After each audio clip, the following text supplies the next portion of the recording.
The workshop last week, for those who were here, was called Preparing for Tests. And some people don't do well on tests because they don't prepare right. So kind of address that issue.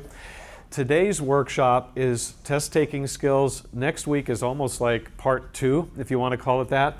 And I just wanted to let you know what next week was going to be about. Sometimes when people look at these two names, it doesn't tell them very much. So this is the simple explanation. Today, I'm going to start with 3 general test strategies that would work for any test you have. And then I'm going to talk today about true-false tests and essay tests or any other kind of written test.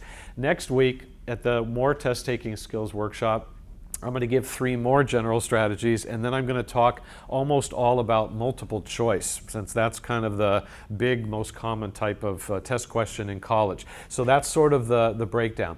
And one other thing I want to say before we get into these right here is that it's impossible for me to do a perfect job of explaining to people how to be a great test taker. And the reason is because every class is different. Every test is different, every student is different, and so I can't address everything that you may struggle with sometimes on tests, but what I'm going to give you today are things that have helped a lot of students to do better on tests in the past, so I'm going to just kind of focus on those, okay? So first of all, we're going to spend about 15 minutes, 20 minutes or so on this. There are 3 things that I always suggest to students to help them do better on tests. And if you, by the way, I should say this too, if you don't study for the test, nothing I'm going to explain is going to help you. These are not miracles that I'm going to give you, like you don't have to study and you get A's. I'm not that good, and nobody is that good. You have to put in the effort, right? But here's the first one, and this surprises some people. I don't know why this is. This is a mystery to me, but a lot of students, when they find out that I teach study skills and how to be a better student, the first question they like to ask me, they kind of whisper and they say, "Can I ask you something?" And I say, "Oh, sure." And they say, "Could you tell me what's the smartest, best way that I could study on the morning of the test? What should I do?" And they're looking for, you know, like tricks and techniques or whatever. And I give them a really, I say, I know the answer to that. And what answer do you think I give them? Review what you studied for? Nope. It's one word. And they don't like to hear it. We're talking about the morning of the test, okay? So this is what I tell them. Okay? Don't. And they look at me like, no, you must have misunderstood me. What should I do? And again, they're trying to get everything possible. Well, I'm going to explain this to you in a second, but the basic policy that I always try to encourage students to do is don't study on the morning of the test. There are a couple of exceptions to that I'm going to give you in a minute. But this is the basic rule. Okay, so in other words, when you go to sleep the night before a test, usually, you should lie there thinking, it's done. I did all the studying, it's all up there, it's not going anywhere, and just let your mind rest for a while, okay? The reason that I usually suggest this is that bad things tend to happen to most people when they study on the morning of the test leading up to 5 minutes before the test. If you haven't studied at all, go ahead and get up at 3 in the morning and start cramming. That's not going to work very well, but go ahead. But if you have studied, here's what happens, and I've had a lot of students tell me this. They get up on the morning of the test and they think, okay, I've already studied, but how about if I study just a little more? You know, it couldn't hurt. So while they're eating breakfast or something similar while they're waiting, they actually open up their textbook or go to their notes and start just skimming through everything they've already studied. And all of that sounds okay, except really often what will happen is that they'll look at something in their book or notes, something important, and they'll look at it and think, oh, that's right. That's right, I forgot all about that. And then the next thought they have is, what else did I forget? And they start panicking. They start kind of getting confused. Other people do something even worse. They're flipping through the book and they see something and they think, oh, I remember that. Oh, but that's not the way I remember it. In other words, I put it in there one way. That doesn't look right. Well, all of that tends to hurt your confidence, hurt your ability to do well on the test. And so that's not a good thing to happen on the morning of the test. Now, there are two exceptions to this. The first one is a good one, and this may apply to some of you in here. If you have a test that day, but it's not until late in the day, like 3 or 4 in the afternoon, 7 at night, something like that, it's not a bad idea for you when you get up to at least do a little bit of light review. Not cramming, not studying or anything, but just a little review. Because if you get up at 7 or 8 in the morning and your test is at 7 at night, that's a lot of hours to pass without thinking about it at all. So it wouldn't be bad to just kind of loosen up your brain a little. But if your test is at 8 in the morning or 9, 10, 11, noon or whatever, in the first few hours after you get up, it's better to just let good enough alone and just leave it alone and then move on from there.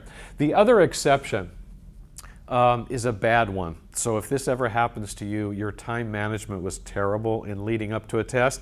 And that is, if you go to bed the night before a test and you haven't finished all your reading yet, go ahead and get up and start reading the next morning. So for example, if you have a test on chapter 5 and 6 and 7, and when you go to bed the night before the test, you've read all of 5, half of 6, you haven't even looked at chapter 7 yet, you're in big trouble anyway, but you might as well get up and start reading. It's better than nothing. But again, this is something that you would want to avoid at all costs.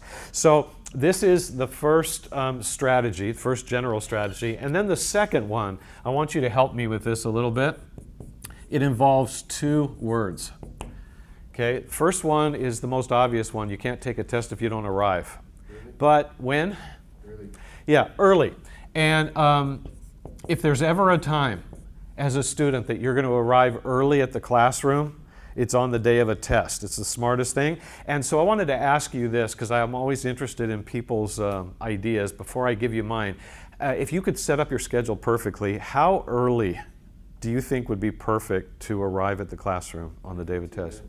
15 minutes? 10 minutes. 10 minutes? Any other? 30 minutes. 30 minutes? Sometimes when I ask people, the amount keeps growing. Okay, and so I wanted to tell you before I put this up here that a lot of students have told me they like to get to a classroom 45 minutes, an hour, something like that before the test. Now, if there's no other class in the room before yours, that means you can go in like an hour early and you have sort of the room to yourself. Well, if somebody shows up that early, what are they likely going to do while they're waiting for the test? Panic. They're going to panic and they're going to study, because it's right in front of them. And here's what happens. Kind of imagine that the clock is in front somewhere here. Students have told me, especially those who tend to get nervous when they take tests, all the way to very nervous, they tend to get to a test early and they sit there and study. So that's one mistake. And they also keep checking the clock. And they look at it like 30 minutes, 25 minutes, 20 minutes, and it's like the countdown to the electric chair. It starts to make them more and more nervous, which is not good. You're trying to minimize that as much as you can. So my suggestion to everybody always is to arrive 5 to 15 minutes early, and you may end up doing that normally in your classes, but as I said, especially on the day of a test, it's really important to do. Now, one of the things that I can tell you as a teacher, and having looked at a lot of student tests over the years, on average, people who are there at the beginning of a test score higher, higher percentage pass a test than people who show up late. And this is true even if somebody's 1 minute late, or 5 minutes late, or 10 minutes late. It doesn't matter. They almost always score lower. And so one reason to get there a little early is so that you're there for the entire test and have all the time you need. That's kind of obvious. But there's another thing, and that is, quick question for you about this, is that if you arrive 5, 10, 15 minutes early and you're not going to sit there studying, what are you going to do for those last 5, 10, 15 minutes? Relax. Breathe. Yes, both of those sound good to me. Not take a nap or whatever, that's probably bad, but relax and breathe. I don't know when you take your tests in college whether you are totally calm all the way to really nervous. Everybody is different. But even if you're a little bit nervous, one of the things that's really good when you get there is to make sure you have your Scantron and your pencil or whatever you need, and then just sit there and close your eyes and take some deep breaths in and out. Most of the time when somebody's really nervous, their breathing changes, and they usually don't know that, but it does change. And what happens to the breathing when you get nervous? It gets, yeah, I always describe this like a dog panting, although hopefully you don't look like that, but it's like that, like short panting breaths. And that's what happens when you get really nervous. Well, if you show up for a test and you sit there and you think, I'm nervous or I'm not nervous, whatever you think, and you end up taking some deep breaths, and this is the way your breaths sound. And this happens to students all the time. I've had students say, I don't think I'm nervous, but maybe I am, let me try. And so they do this. And then they open their eyes and think, I think I need another one, and another one. And so you get your breathing under control. It doesn't mean you're not going to be nervous, but it helps. Also, big benefit, every time you take a really deep breath, you're getting more oxygen to your brain. That's a good thing right before a test. It's like you're opening up everything that's in there. And so this is the main reason for it. And then wanted to show you one other thing, and then I'm going to give you the third strategy. Does anybody have a textbook in here that I can borrow for just a minute? Okay, oh, a big one. Okay. All right. Every semester that I teach, here's what I see, especially the first test. I walk in to give the first test, take roll, 2 minutes to the test, and half the students are sitting there with their Scantron, and they're looking at me and just saying kind of like, okay, here we go. Other people frantically studying. Okay, so they have their book open or their notes, and they're looking at me and trying to cram all this information in at the last minute. And then finally, here's what I say. I say to everybody, okay, time for the test. You need to close everything up and put it off to the side or on the floor. So half the people who are doing this say, okay, and then they do it. But there's always at least 1, 2, 3 people who keep the book open, and they're still studying, and they're looking at me. And I finally say, okay, you need to close it up. And so this is what they do. Okay. And they say, okay, I'm ready. And I think what's going through their mind is, I'm the smartest person in this class because I used every minute of study time until the test. But my attitude about studying in those last minutes right before the test is the same one that I mentioned up here, and that is, unless you haven't studied at all, anything you see at the last minute in your book or notes is much more likely going to do something negative than positive, start to cause you to panic because you forgot something. Same example as before. So it's a lot better to just sit there, breathe, relax, etc. And then there's one other idea that may sound a little bit strange to you at first, but I always think this is a good idea too, especially in a big classroom. When you go in on the day of a test and you're there 5, 10, 15 minutes early, that means hardly anybody's there. So you have your choice of wherever to sit. Where should you sit? And I've had people say front, the back, the left, the right. You know, people say all kinds of ideas. Well, one little idea to throw out there is front is good on the day of a test, even if normally you sit somewhere else. And the main reason is this: who gets their test first, usually? People in the front. And if you're in a classroom, not like this, but that has, you know, rows of chairs, you've probably had the experience of being in the middle to back of a classroom and the teacher counts out 10 copies and then the person gives 9 behind them, and they take forever to get the test back there, and you're looking like this, and by the time you get it, the people in the front have already been working for maybe a minute or two. And I know it's just a minute or two, but it's a minute or two. You're trying to get every advantage you can. But the other suggestion, that the official one, is this. And that's sit alone. Be antisocial. Usually social's good. But in this case, sit alone. Why is that? Well, it's the same basic idea here, and that is to avoid distraction and to avoid confusion. So I'm going to give you 2 quick examples of this. In my first year of college, I made a huge mistake twice about 1 week apart. And then I learned, don't ever do that again. And I don't know if this has ever happened to anybody in here, but I walked into a classroom that was probably twice as big as this one, and I was about 10 or 15 minutes early, and hardly anybody was there. There were just a few students kind of sprinkled in the classroom, and I, for some reason, walked and sat right behind 2 students who were sitting together. And as I closed my eyes to breathe and all of that, like I said before, they started talking to each other. And what do people usually talk about right before a test? Yeah, they talk about how nervous they are, and they also talk about the test, you know, the information, right?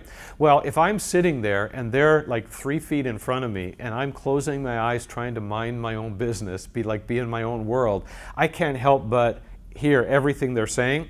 And the first time this happened, one person said to the other one something like this. I can't remember the name, but it was like this. Who was John Smith again? And my eyes were closed, and I remember thinking, that's easy, I know that one. And the other person gave the wrong information about the wrong person.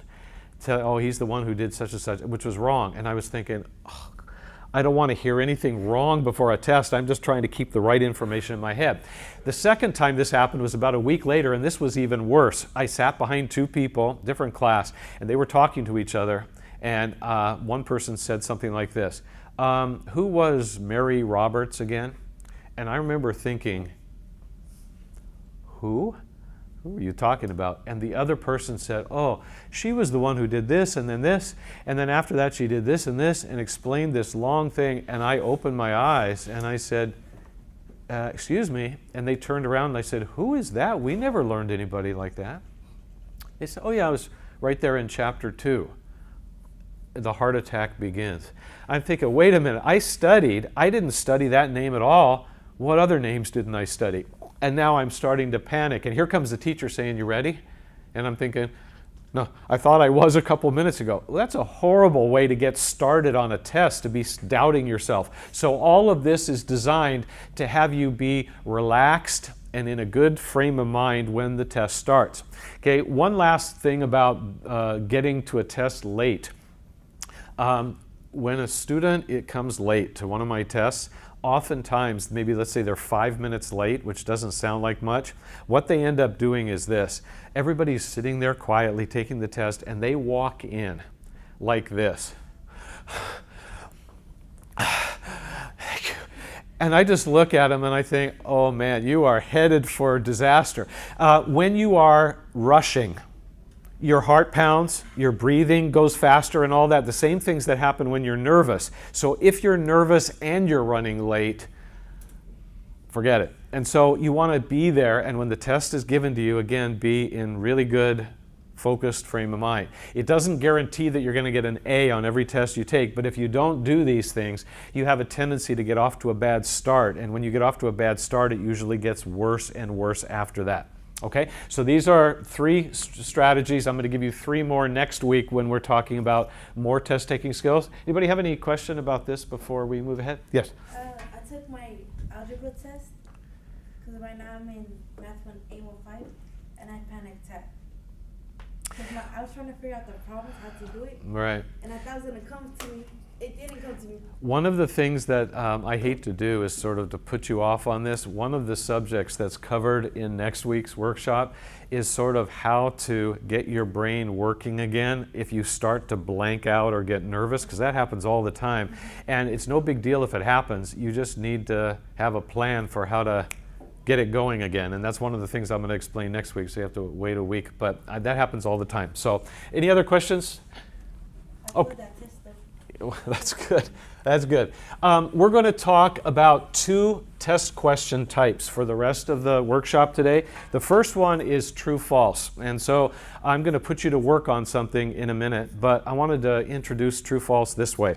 When I ask students this question, I usually get a weird look from them, but I say, out of all the different types of test questions, what's your favorite type?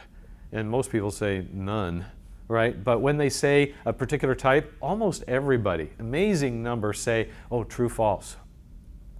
And I say, that's your favorite one? Why? And here's what they do. Their thumb comes out, I don't know what that is, and they say 50-50. That's their answer. It's like flip a coin, multiple choices, 1 out of 4, 1 out of 5, true, false, just 50-50, get the feeling and answer it. But true, false can actually be among the most confusing and tricky questions of all. And that's what I wanted to kind of show you and talk to you about for a little bit today. So I'm going to put you to work. This is a test-taking workshop. So what am I going to have you do? Yeah, take a test. And my attitude is that you can never take too many tests. And people look and say, yeah, you're a teacher, aren't you? Okay, this should be the most relaxing test you ever take in your life because, first of all, you're not going to turn it in. And it's not going to get graded. It's just to illustrate some things. Okay, and the other thing I'm going to tell you, 2 things. 10 true-false statements. I want you to read each one carefully a couple times and put T or F in the blank. Right? Normal. But the one thing I wanted to tell you, just so that you understand this, is that the first 5 questions, the first half of this little test, has to do with board games and card games. And if you read a few of these, you may not even know what those games are. And so don't worry about it. Just look at it carefully and make your best guess. I'm not trying to test your knowledge of things, which is what usually happens on a test. The last 5 questions are about study skills. So everyone's kind of more, I guess, even on that one. So again, you don't have to put your name on this. You're not turning this into me, but I'm going to give you about maybe 3 minutes or so to work through these. And I don't want you to go really, really fast, but I don't want you to get stuck on one either. So just take a few minutes to do these, try to answer them the best you can, and then I'm going to use this as part of my teaching in just a couple minutes. Okay. Now, whether you got all those right, whether you missed half of them, doesn't really matter for this, but what I wanted to say first is to make sure everyone understands the most important thing about true-false, and that is when you read a true-false statement, how much of it needs to be true in order for you to mark true. Yeah, all of it. And the reason for that, so 100%, that means that if you read a long true-false statement and 90% of it was right and one little part was wrong, it's false. It's got to all be right. So one of the worst things you could do as a test taker is to read a true-false statement kind of quickly. Okay, that's true. Okay, that's false, because it's easy to overlook one word or one part of a word that can make the whole thing false. So you actually want to slow way down when you read true, false, and look at every word and even look at it twice and make sure you see everything and then answer. Okay? Now, the second thing, which is the main point of this little quiz that I had you take, is this. It's always good to be on the lookout for specific words in true, false that have a tendency to guide you as to whether something is more likely true or false. And so I want you to help me with these. We'll just kind of compile a list pretty quickly here. In statement number 1, what is the key word there? Everyone. Everyone. Okay, what does everyone mean? 100%. Yeah, it means everyone. Okay, how many exceptions? None. None. Okay, when you see a word like that in a true-false statement, what is the answer usually going to be? It's usually going to be false. Always false?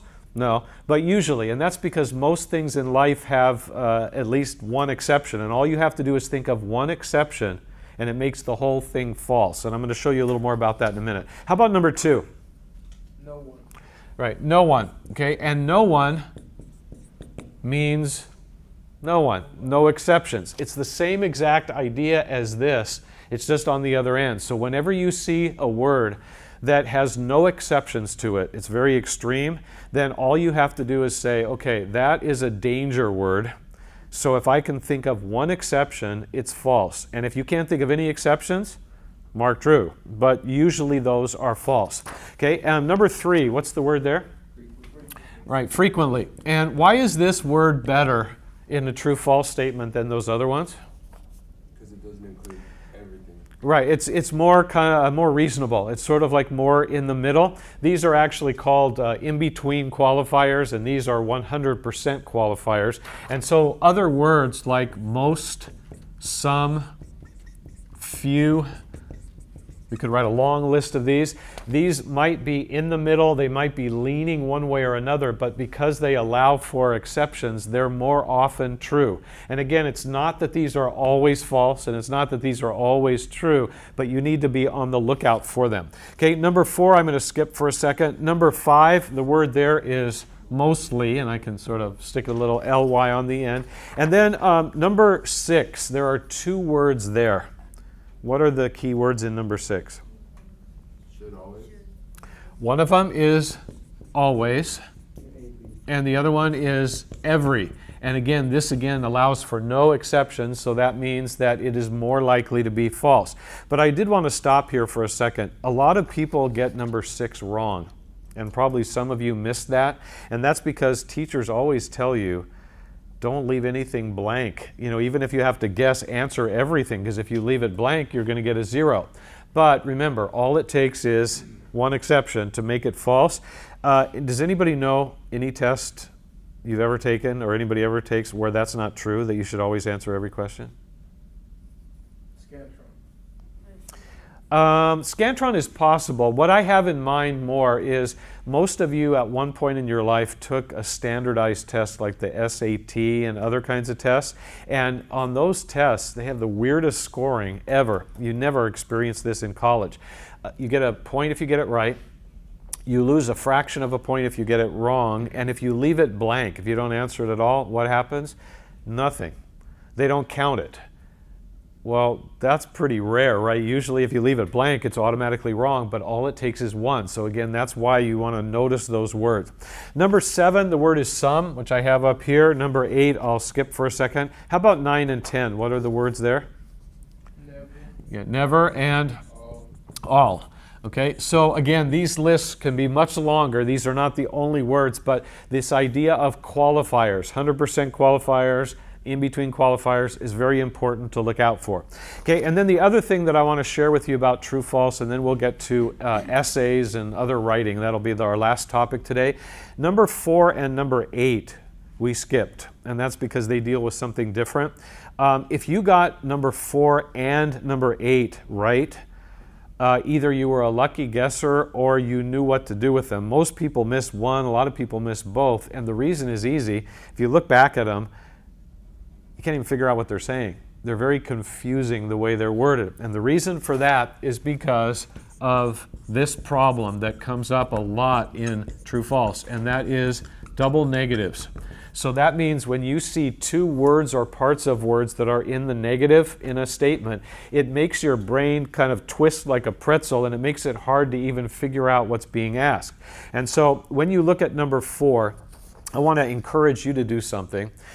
Usually you can't do what I'm about to ask you to on the test because teachers don't usually want you to write on the test booklet. You just have to do it mentally, but you can do it physically because this is yours. I want you to cross out the 2 negatives in sentence number 4, and those are not and un, just the un part. Those are the 2 negatives. So if you take those out and you read what's left, it says Monopoly is a suitable game for children aged 6 and under.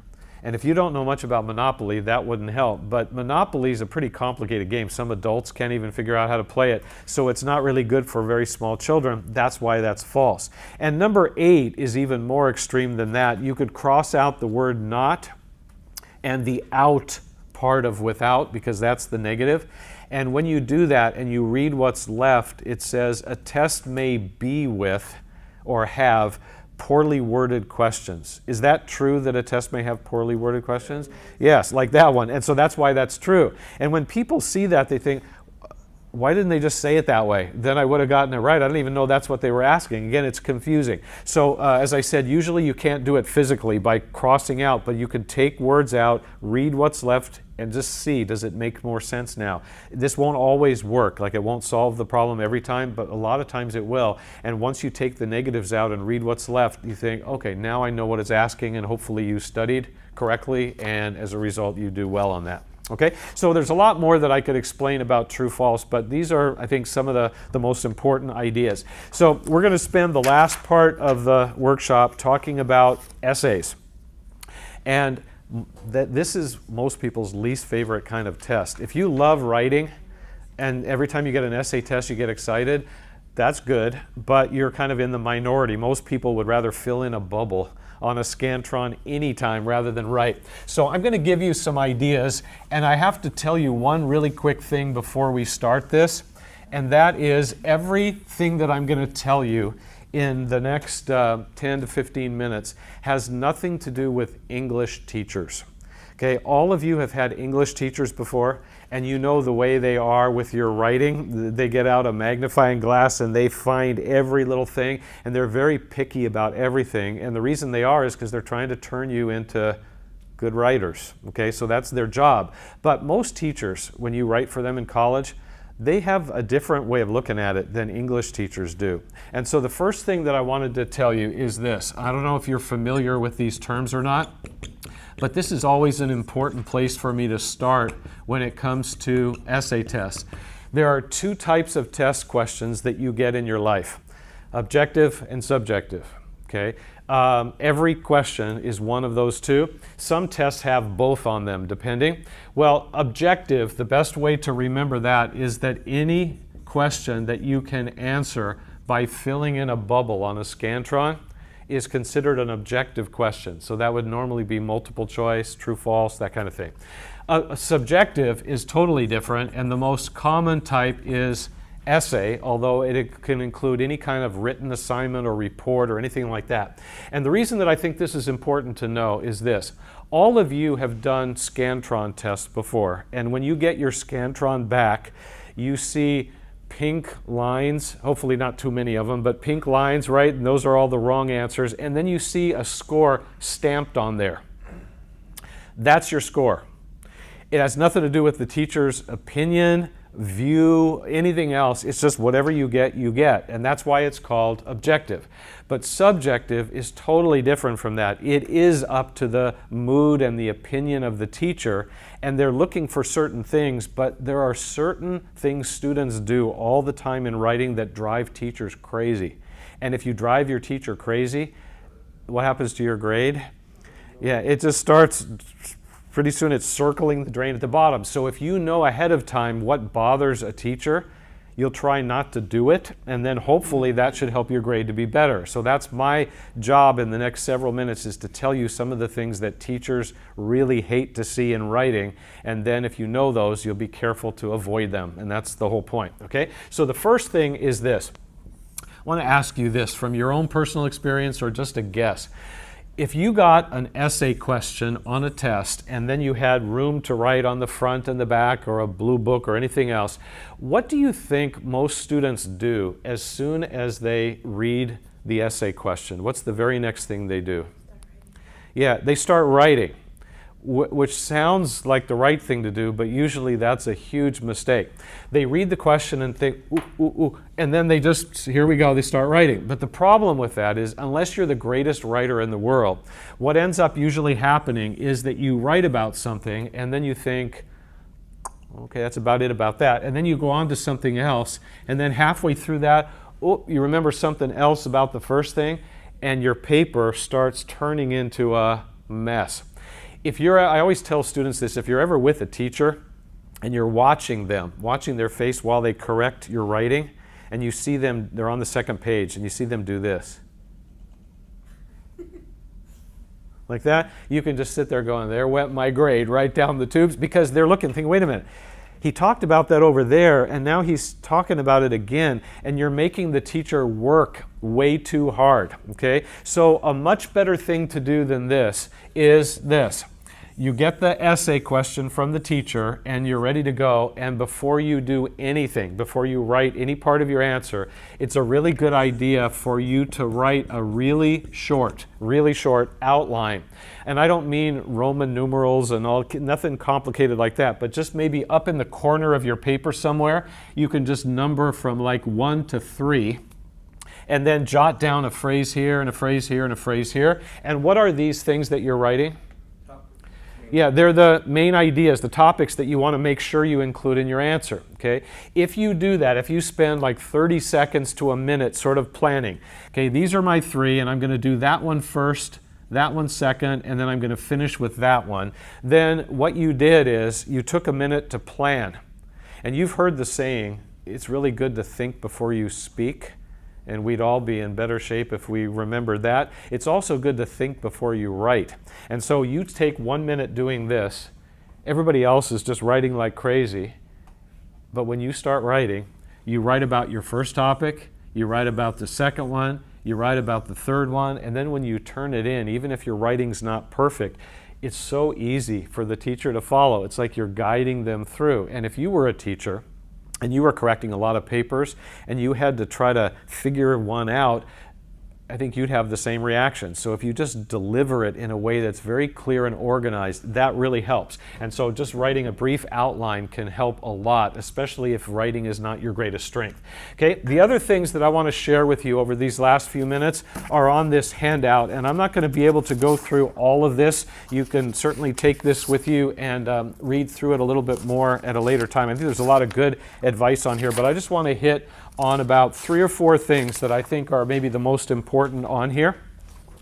The first one, when you look at the top of the page, is it says the most crucial task you have when preparing for and then taking an essay exam is to ask your teacher exactly what he or she wants you to include in your answer and how you're supposed to write it. And this is extremely important because essay tests are subjective, as I mentioned, and each teacher is unique in terms of what he or she wants to see and doesn't want to see on your paper.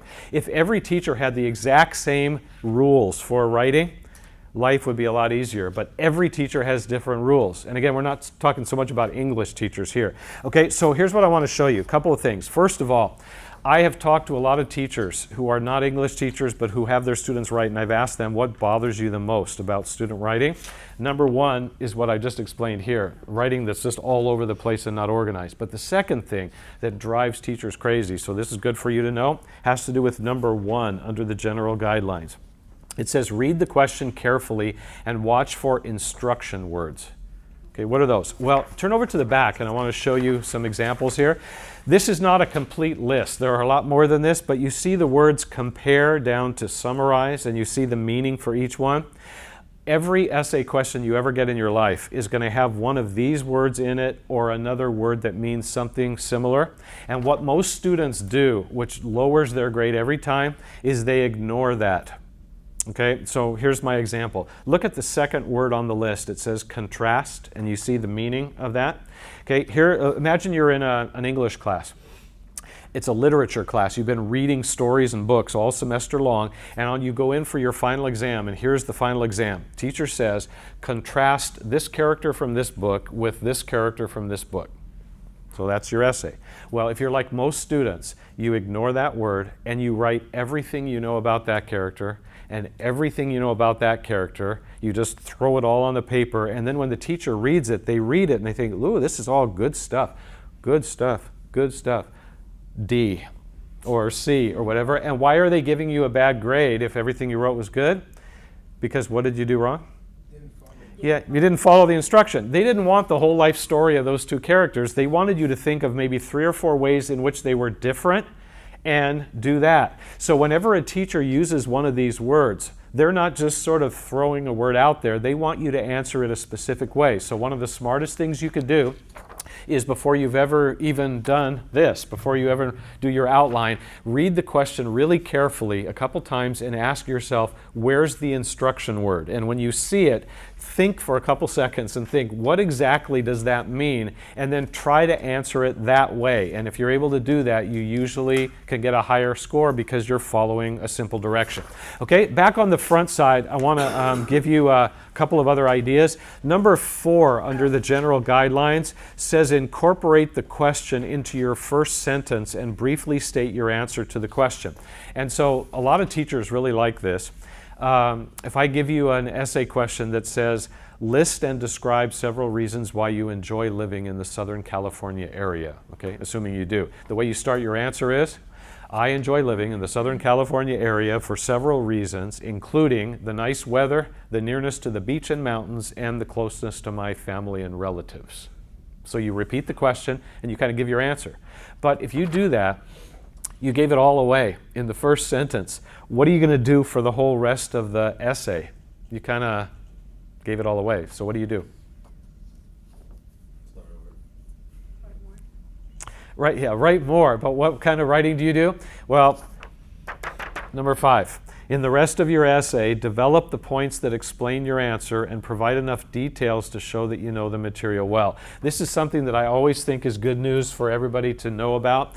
I've talked to teachers a lot and I've asked them, when you're reading a student paper and you're impressed, it's good, how do you decide whether to give the person an A or B? Because those are both, really good grades.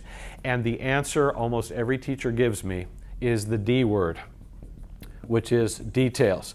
If a teacher gives you B on something that you wrote, they're basically saying there's nothing big that you did wrong at all. It's strong, good paper. But how do you get from there to there? It's by slowing down and giving more details and examples, because that shows that you know more about the subject. And it's not just writing forever for the sake of writing, but it's giving more. When a person is really brief and quick and to the point, most teachers don't like that as much as someone who develops their points. And so I think this is good for you to know. And then the last thing that I wanted to mention is over on the back side on the bottom. And again, many things I could say here, but I just wanted to mention the bottom two, number 5 and 6. These are kind of favorites of mine to talk about. Number 5 says, is the writing mechanically, grammatically, and stylistically correct? What does that mean? Well, again, we're not talking about English teachers here. I've talked to some teachers and I say, what bothers you about student writing? And you know what some teachers say first thing, besides what I said here? They say spelling. I hate spelling mistakes. Okay, that's just their own sort of pet peeve. Well, if you're not the greatest speller in the world and your teacher hates spelling mistakes, that's not a very good combination. And if you have to do writing in class, what should you do to solve the problem? Well, one of them is to ask the teacher, can I bring a dictionary to use when I'm taking it? If they say yes, then that solves the problem. But what if they say, no, closed book, closed all books? Then what do you do? And here's the answer. I know this sounds dumb, but it works. Only use words you know how to spell. Okay? So while you're writing and you're about to write a word and you're thinking, is that E-I or I-E? I don't have any, don't use it. You're just trying again to keep the teacher sort of in a good mood while they read your paper. And if you do things that just kind of jab at them, it tends to affect your score at least a little bit. And then the last part of this is number 6, is the writing at least fairly neat or legible? One of my skills as a teacher is I can read almost anything after all these years, but some students, I'm convinced, are training to be doctors. You know what doctors' writing looks like? No other human being can read that. And if you're at a point where you finish an essay and you have 5 minutes left, go back and reread it. And I know you can read your writing. I don't know how many other people can. It depends on how nice it is. But if you end up looking at a couple of words on there, and even you're thinking, what is that word? Try to fix them. And these are just minor things, but again, you're trying to deliver a paper in such a way that the teacher can very easily and comfortably read. They don't have to strain, and that tends to help your grade even a tiny bit, and you're looking for every advantage you can get. Okay, so lots more I could say, but you can read through the rest on your own, like I said, and I appreciate you coming today. Next week, multiple choice, test anxiety, kind of all of that we'll talk about, so I hope to see you then.